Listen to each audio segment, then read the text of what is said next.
So I want to read again what I just read. Brajanath is asking, is Maya Shakti the cause of our misfortune then?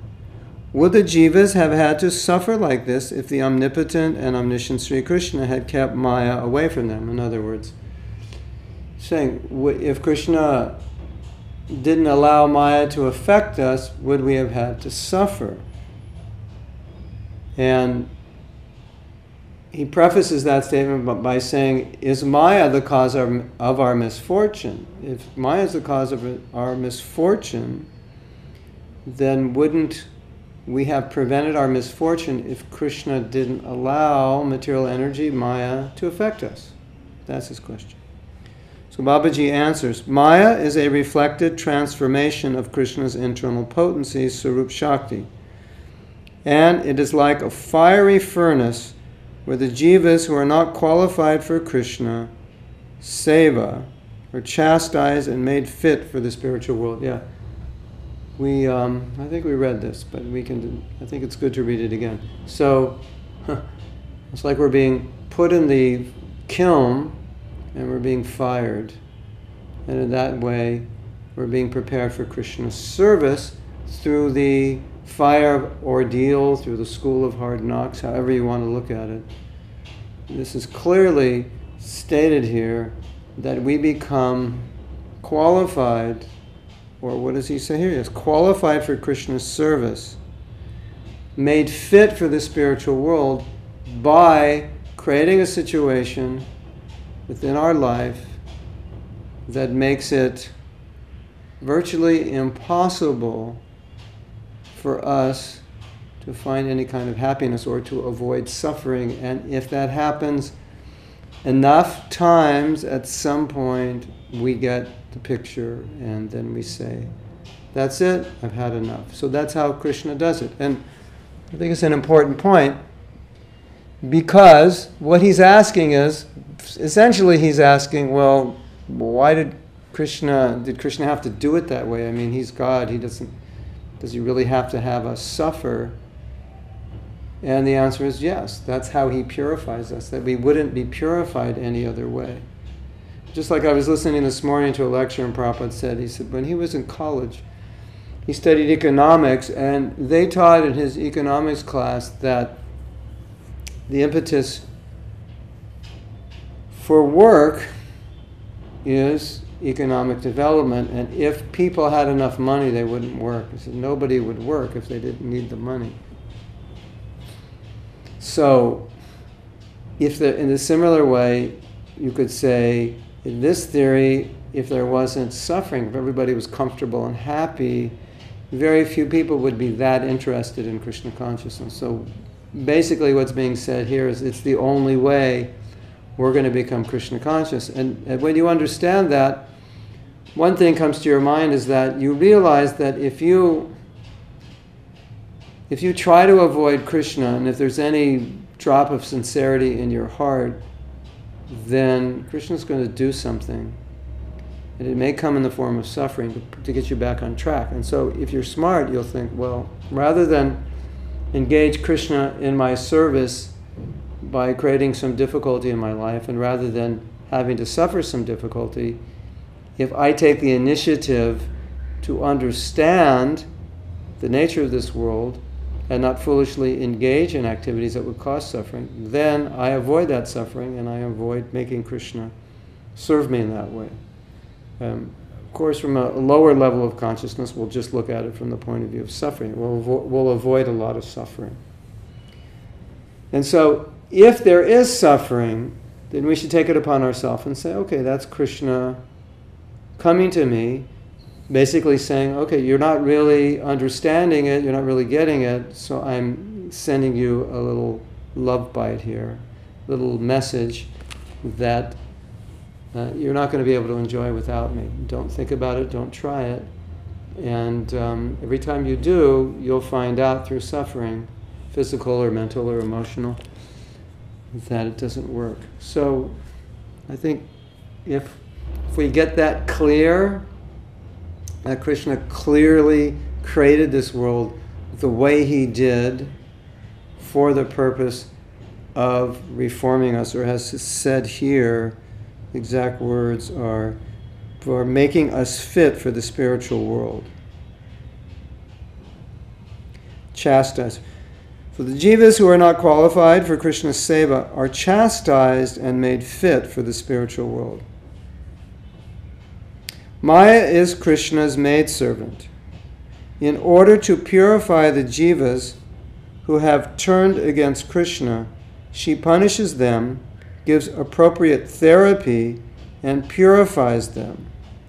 So what we talked about yesterday, what's the therapy? Suffering therapy, Maya therapy, misery therapy. Interesting. She gives them the appropriate therapy. The infinitesimal jiva has forgotten that he is an eternal servant of Krishna.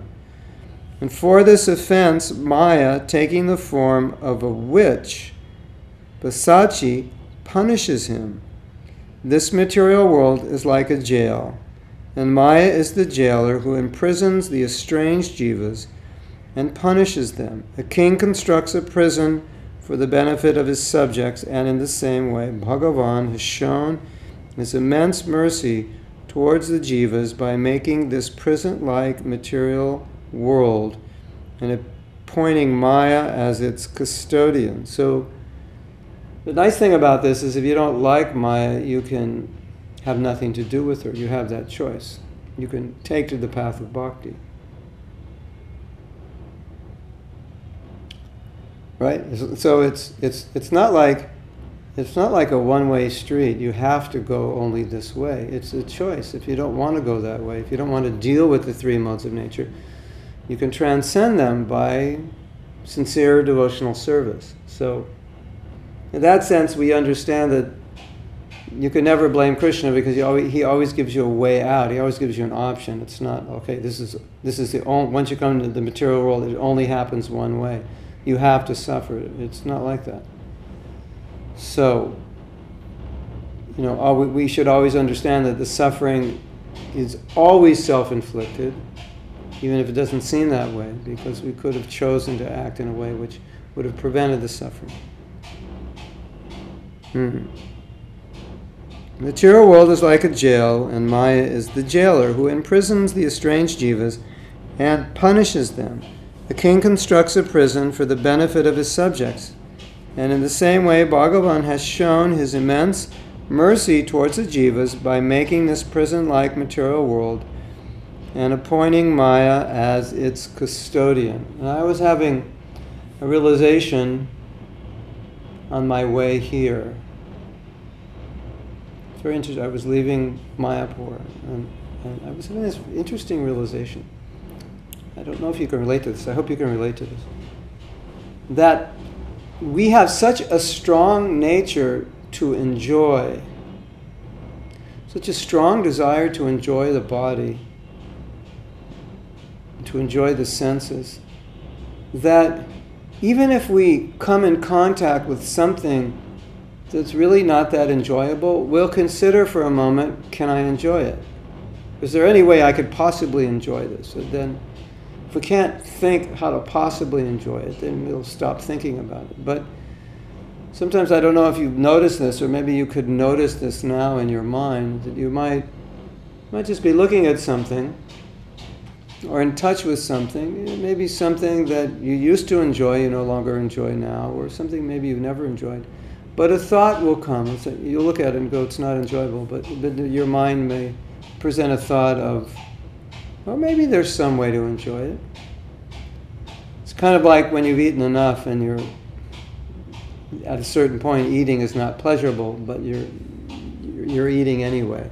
So you're still trying to enjoy it. You're still, it's like it was good prasadam, so, maybe I'll overeat because once I stop eating, the enjoyment's gone. So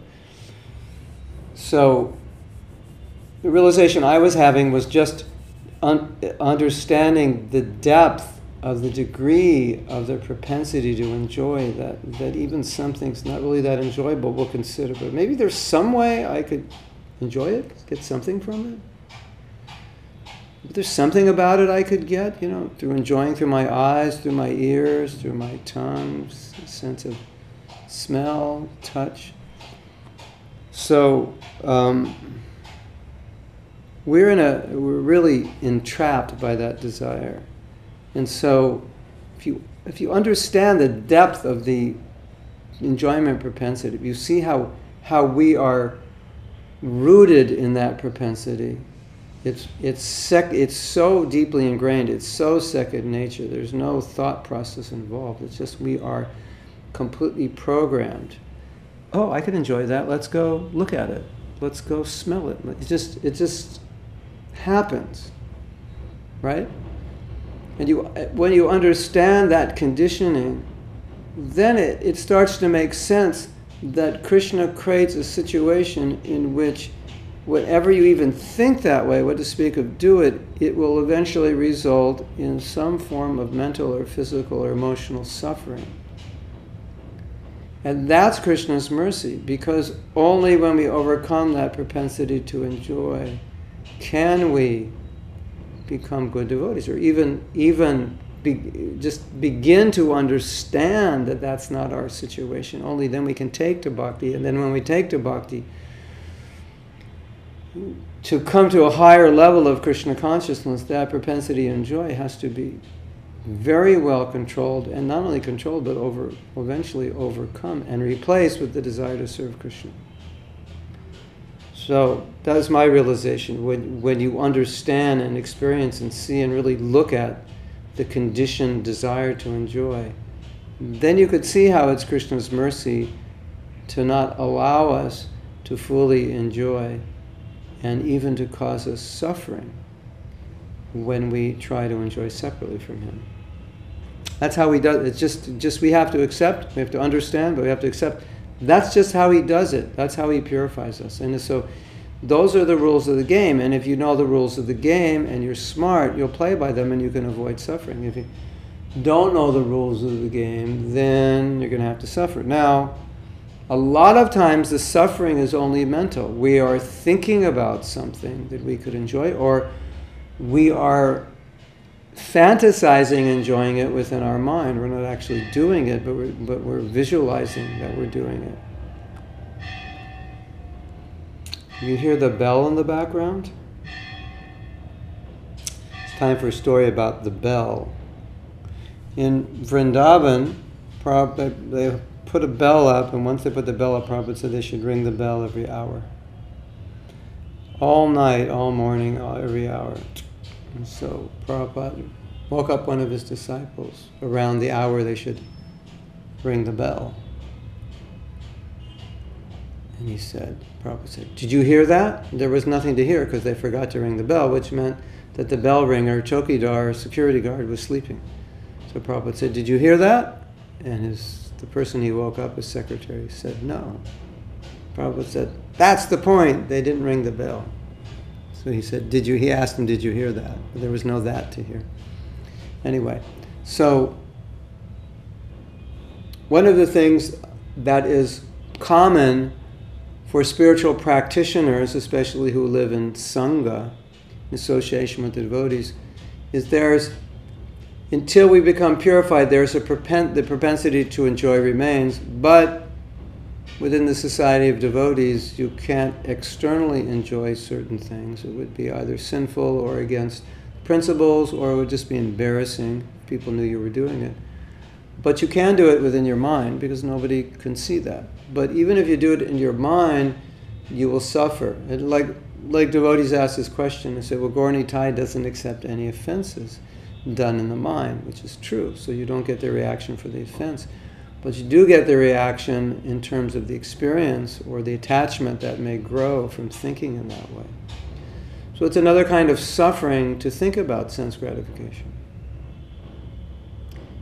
Because we should be thinking about devotional service. So any way you cut the pie, even if you don't do it physically, even if you just think about it, there'll be suffering. You'll feel ashamed of yourself, or even on a subtle level you can suffer by trying to enjoy.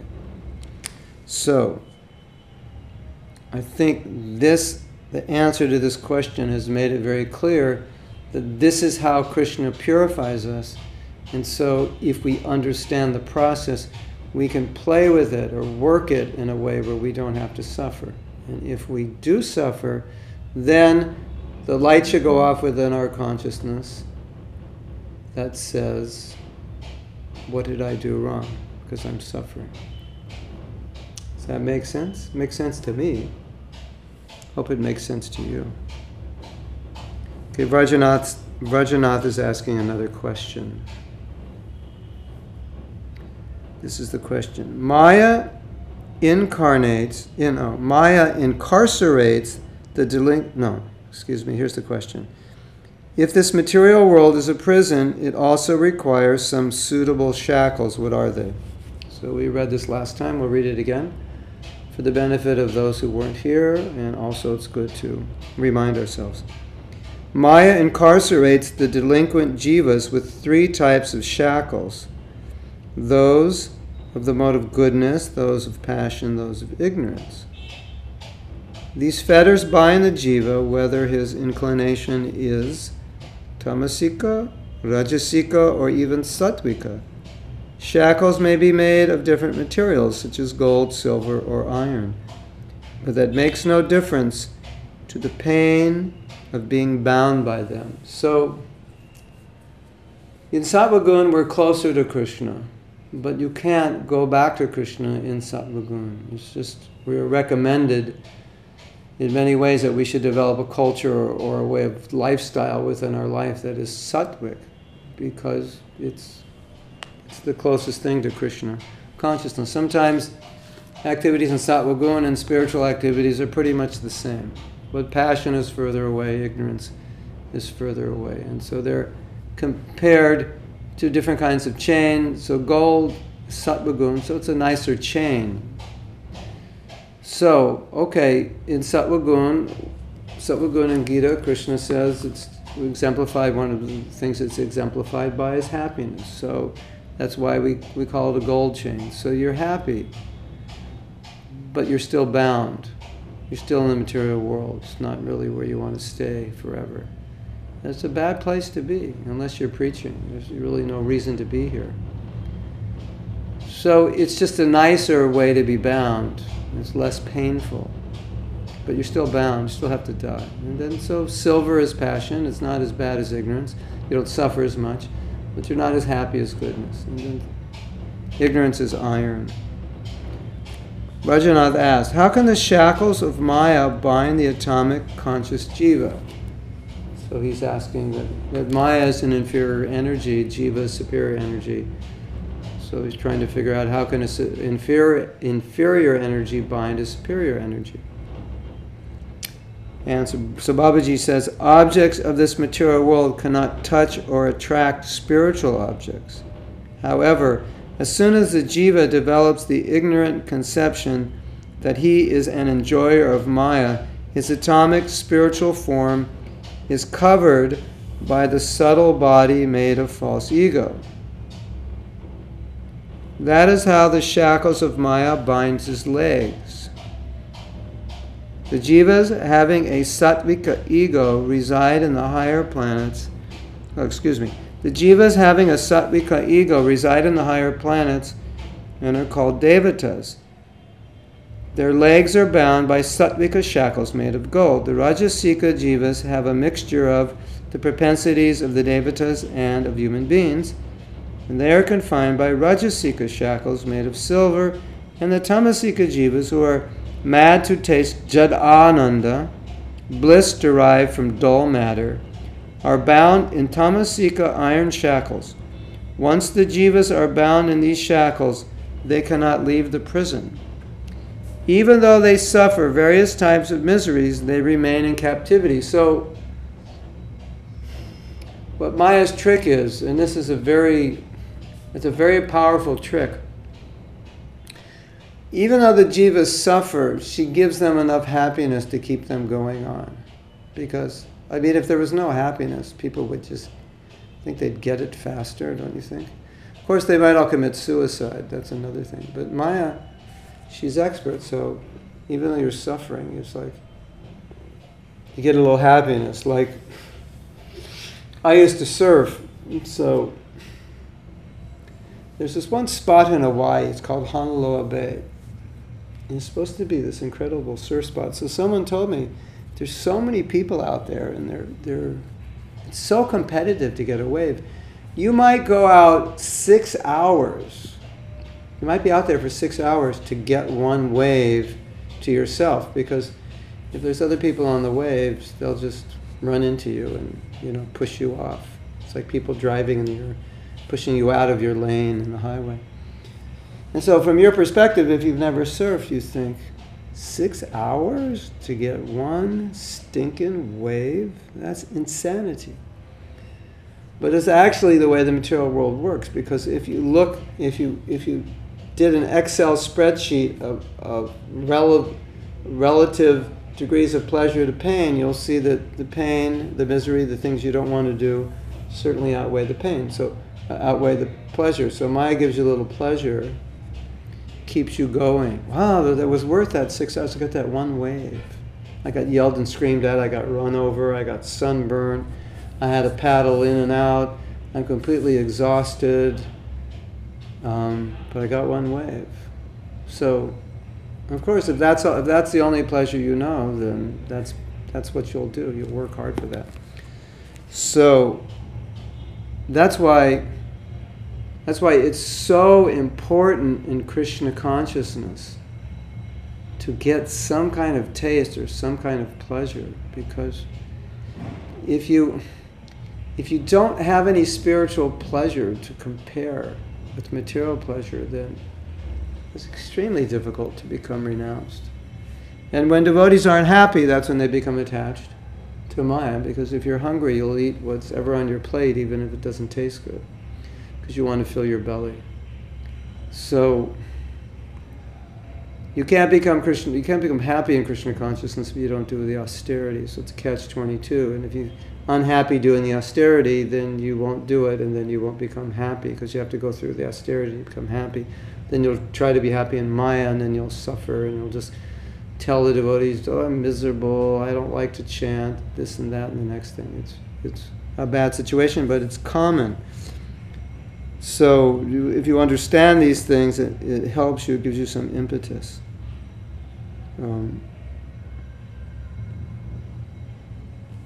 So Rajanath asks, what sort of karma do the jivas perform while confined in Maya's prison? Babaji, initially the jiva performs karma to provide himself with his desired sense pleasure in accordance with his material propensities. Then he performs karma to try and dispel the miseries that result from being bound by the shackles of Maya. In other words, you do something that causes you suffering, then you do something else to mitigate the suffering, and usually what you do is something sinful. So you do something sinful, you get a sinful reaction, then you do something else sinful to try to mitigate the first activity which was sinful, and then you're in this endless chain of committing sins which are producing misery and trying to put fire out with fire. That's really a bad deal. But what Rajanath is explaining here is he's explaining the nature of Maya, so that when you see that this is the nature of Maya, you can detach yourself. Say, oh, that's what's happening. This didn't make me happy, so I'm trying to do this, and this thing is going to cause misery, because this thing that I'm trying to do to mitigate the other suffering is a sinful activity, and thereby it's going to cause another sinful reaction. And so people are unfortunately, they're engaged in many sinful activities, and with the motive or the purpose of mitigating their miseries, because they don't know how to do it, right?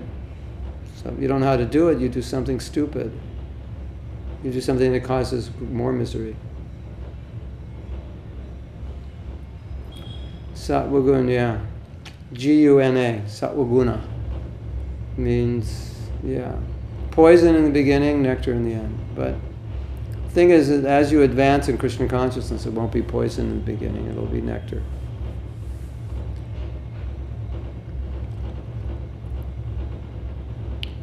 Brajanath, please explain the first type of karma in detail.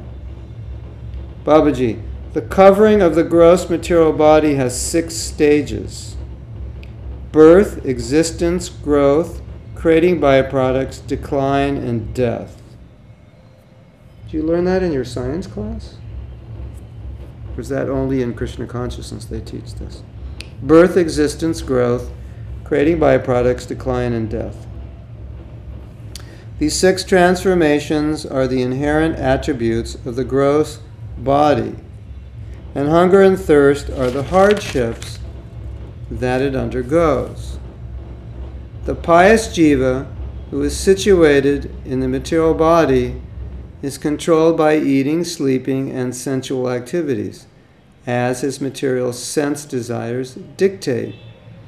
In order to enjoy material comforts, he engages in a variety of activities, karma, that are born of his material desires. During the course of his lifetime, he performs 10 types of purificatory ceremonies, punya samskars, and 18 other sacrificial rites prescribed in the Vedas. I don't think that includes us. This was about 150 years ago in India they were doing this. That's when this book was written.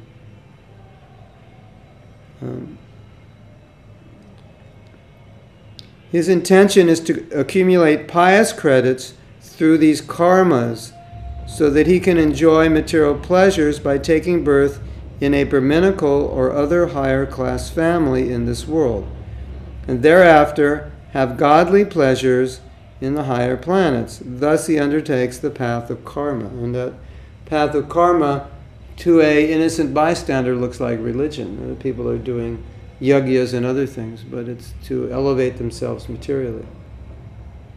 And so, okay, you accumulate enough pious activities, you'll get a better birth, or even a birth on another planet. In contrast, impious conditioned jivas take shelter of adharma and enjoy sense gratification sacrilegiously by performing various types of sinful activities. Jivas in the first category attain the higher planets and enjoy celestial pleasures as a result of their pious activities. When this period of enjoyment ends, as it must, they take birth in the material world again as human beings or in other life forms. Jivas in the second category go to hell because of their sinful activities, and after